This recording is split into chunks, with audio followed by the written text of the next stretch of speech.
What makes a monster truly legendary? Is it a mountain of hit points, a challenge rating that makes your players sweat, or is it a choice? But what if the next great beast your players encounter isn't just guarding the horde, or even sitting in a dungeon? What if the monster is the dungeon? What if it's the entire landscape?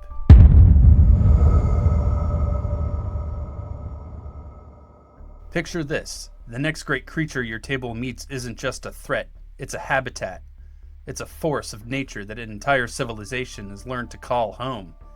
A single migration of this thing literally reshapes the map of your world, dragging new coastlines into existence behind it. And that beloved city, the one your players have spent weeks in making friends and allies, is little more than barnacles clinging to its back.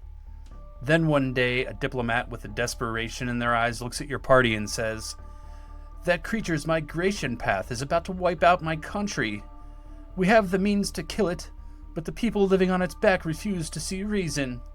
We need you to help us, or our entire nation will be swallowed by the sea."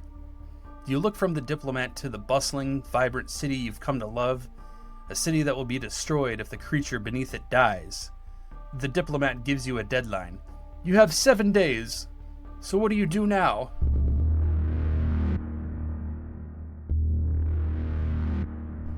Let me introduce you to the Vadran Tide March. Imagine a serpent, but scaled up to the size of a whale. Now scale that up again until it's 3 miles long from nose to tail.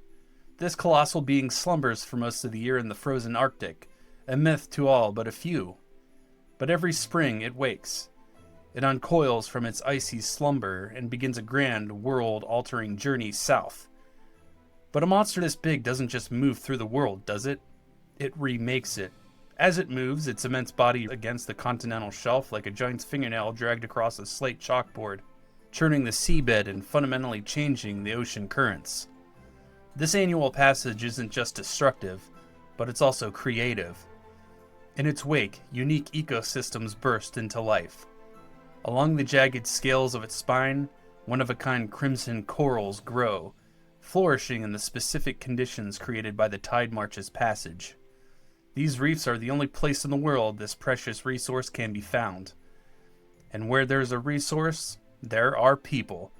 But how do you even begin to build a city on a moving titan? Decades ago, enterprising merchants realized it was more profitable to follow the source than to wait for scraps to wash ashore. They lashed pontoons and barges to the creature's leathery hide, and over time a city was born, plank by plank, rope by rope. The improbable port city of Saltstare came into being. This isn't a dungeon to be cleared. It's a living, breathing suburb with its own economy, its own culture. It has taverns, artisans, and the city guard.